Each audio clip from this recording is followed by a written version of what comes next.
Começa agora mais um programa Teorema aqui na UX TV, canal de identidade, também parceira do canal Futura. Hoje nós vamos conversar sobre questões de leitura. Como estimular a leitura em um país que lê tão pouco? Vamos ao título do programa.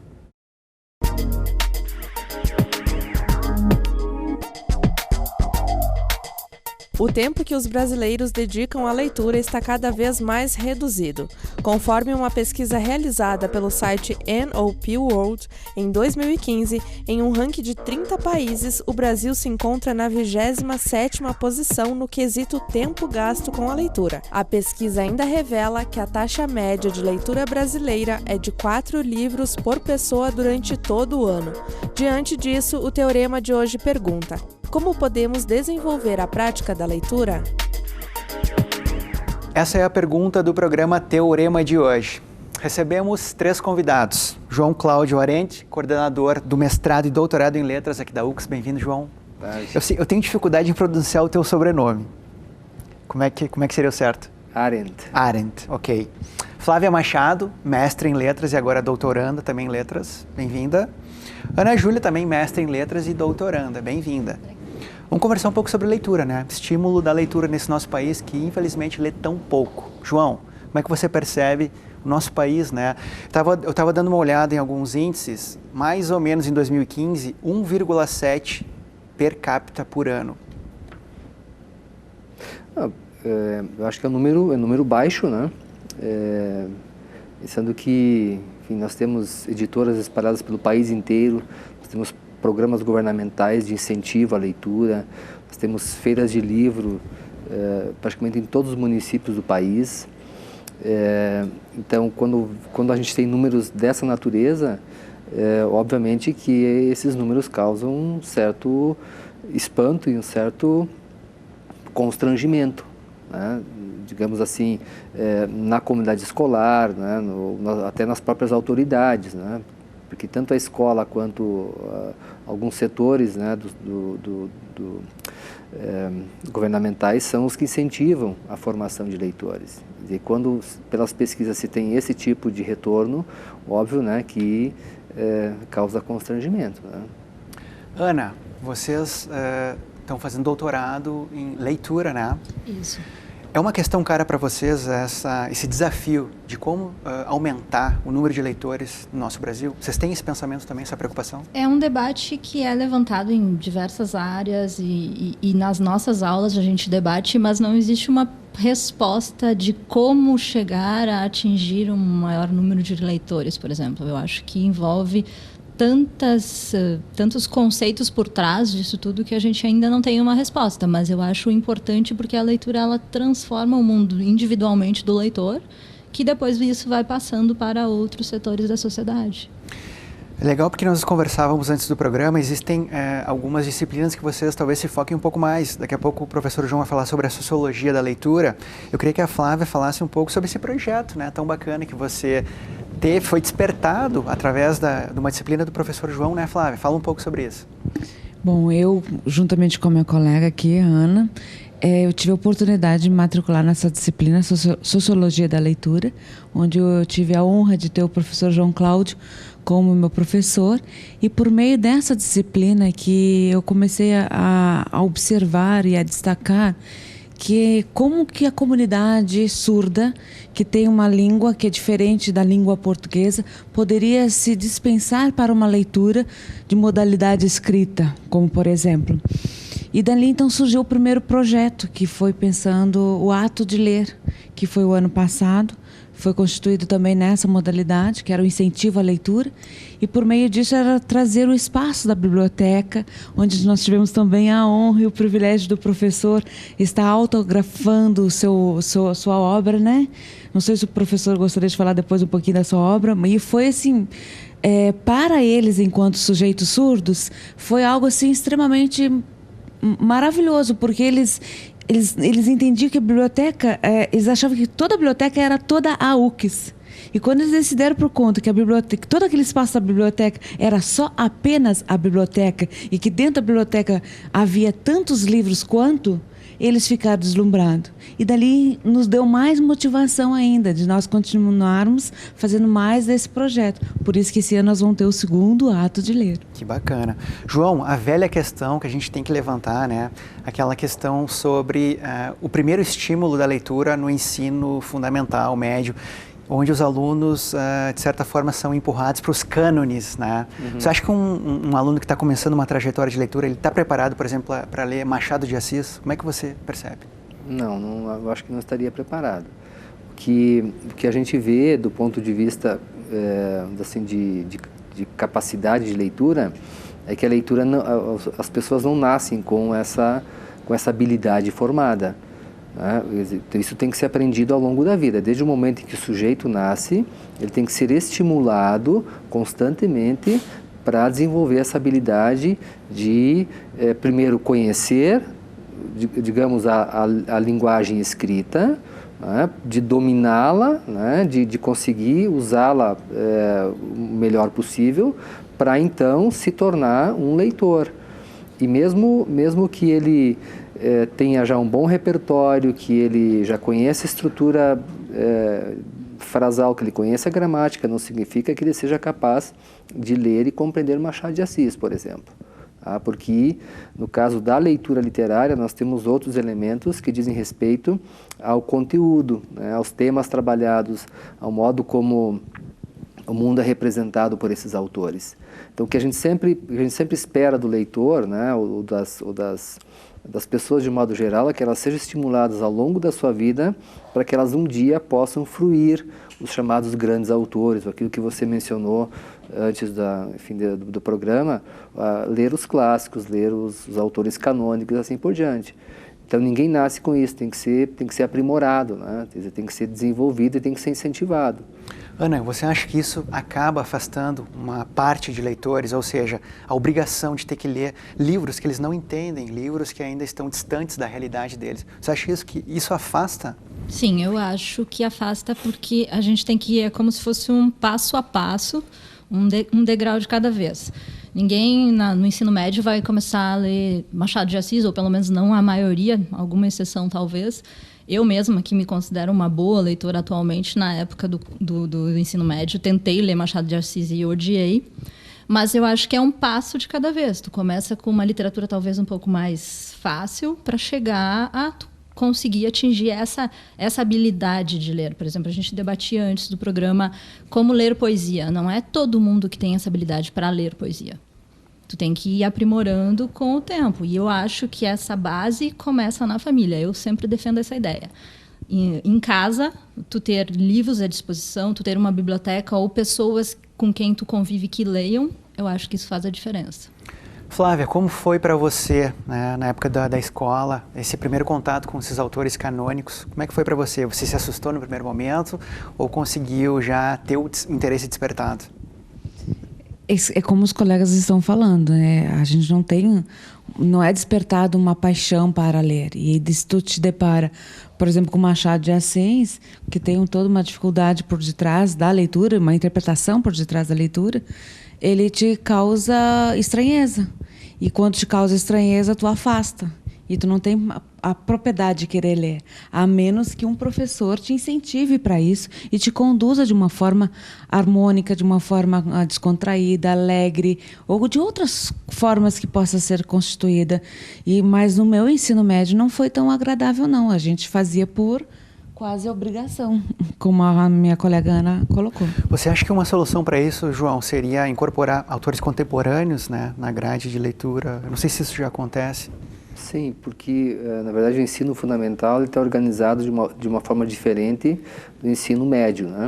No ensino fundamental, não há obrigatoriedade de, por exemplo, estudar a história da literatura. Então, dentro das aulas de língua portuguesa, o professor introduz os textos literários, geralmente de autores contemporâneos. Já no ensino médio, a partir principalmente do segundo ano, se trabalha daí sim. Se começa com a história da literatura, começa lá com a carta pelo Vaz de Caminha, passa pelo Padre Vieira, pelo Gregório de Matos, e até se chegar na literatura do século XXI. talvez o processo esteja invertido, talvez seja um problema, né, estudar literatura a partir desse percurso histórico-cronológico, né, porque o aluno vem da 8ª série, agora do 9º ano, e às vezes ele não está preparado para uma linguagem de um padre Antônio Vieira, né? Então talvez devesse haver aí alguma mudança, e até porque do ponto de vista intelectual, né, ele ainda não está pronto para ler, né, um texto do século XVI e do século XVII, que são os chamados clássicos da literatura brasileira, né? Mas enfim, teria que haver talvez algum tipo de mudança aí, né? João, uma questão interessante que surgiu antes do programa, até mesmo no intervalo, que você falava que as escolas, talvez em determinados momentos, hoje em dia elas perdem muito tempo com coisas ditas irrelevantes, né? Na sua opinião, como é que poderia ser reformulado isso em relação à leitura? Em primeiro lugar, a gente tem que pensar no papel da escola. O papel da escola, na verdade, é transmitir para as novas gerações o conhecimento que a humanidade produziu. E muitas vezes na escolha desse conhecimento, que não tem como se transmitir tudo, né? Se transmite uma parte que se julga importante para a formação desse sujeito. E obviamente nessa escolha, às vezes se fazem escolhas erradas, e aí às vezes se perde tempo com determinados conhecimentos e determinados conteúdos que poderiam ser muito melhor aproveitados, e talvez num outro contexto, ou esse tempo poderia ser melhor utilizado se fizesse de fato uma seleção de temas para trabalhar.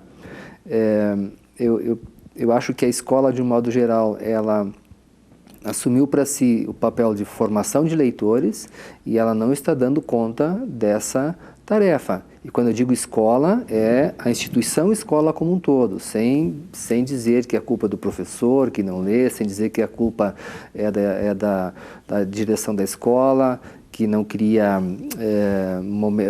atividades de incentivo, não é culpa do governo, só do governo porque não atualiza a biblioteca. Eu acho que a instituição como um todo, ela assume para si essa tarefa, inclusive de transmitir, isso que eu falei para as gerações atuais, o conhecimento que foi produzido ao longo do tempo. E aí nesse percurso ela inclusive não consegue ensinar a língua corretamente, ela não ensina matemática corretamente, ela não ensina todas as disciplinas, né? Ficam praticamente ficam problemáticas, né? Então por isso que a gente tem índices baixíssimos quando se faz pesquisa em relação à matemática, à língua portuguesa e à leitura e assim por diante. Eu acho que é uma coisa muito mais complexa, né, do que simplesmente a gente, então a partir de agora nós vamos fazer isso, né, para que todo mundo consiga, porque há muitos programas governamentais, né, há muitas iniciativas escolares, há muitas iniciativas de professores, né, que em prol da leitura, em prol, né, da formação de leitores, mas ainda não é suficiente. Flávia, na tua opinião, qual é a importância do professor no dia a dia com o aluno, né? E também um pouco depois para a Ana, qual é a função, por exemplo, de uma biblioteca? A biblioteca tem que estimular mais, tem que tentar ir mais em busca dos seus leitores? O que você acha? Eu acredito que o professor que está diante daqueles alunos que tem uma diversidade, cada um dos seus contextos, tanto dos seus ambientes familiares, até mesmo para dentro do seu contexto escolar, é o professor perceber em seu aluno o seu interesse pessoal.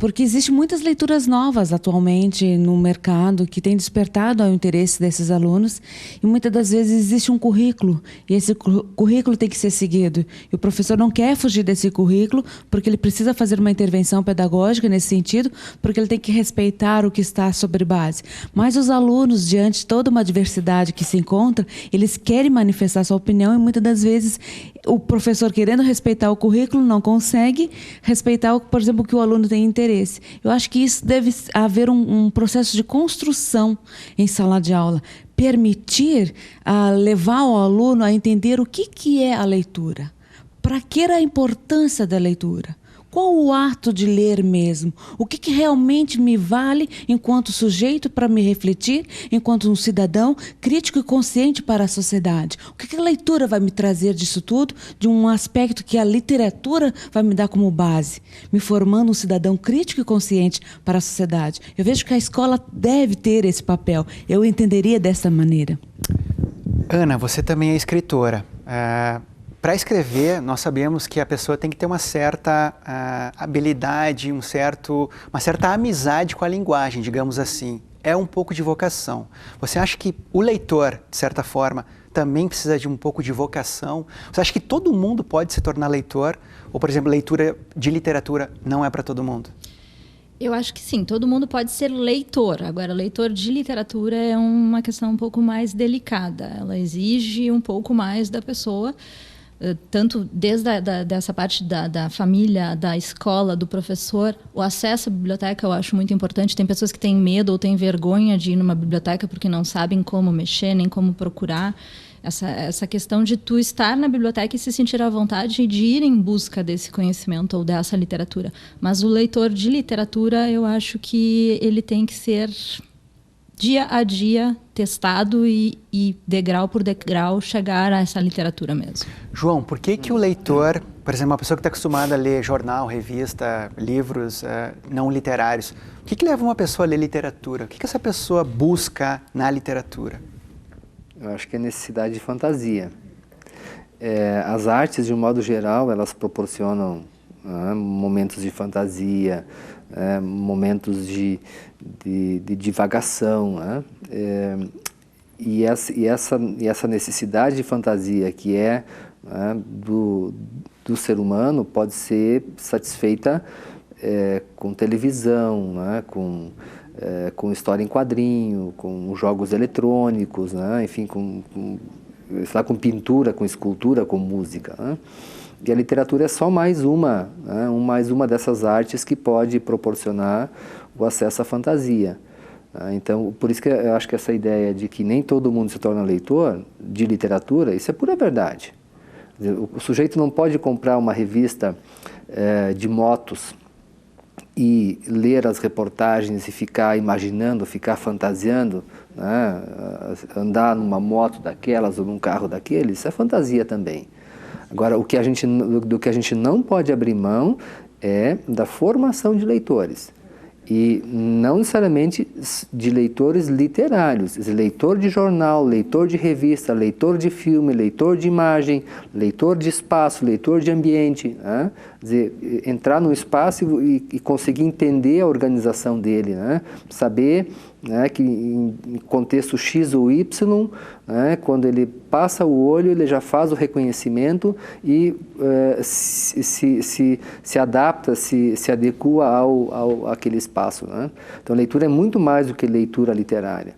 Às vezes tem uma distorção, tem um equívoco nisso.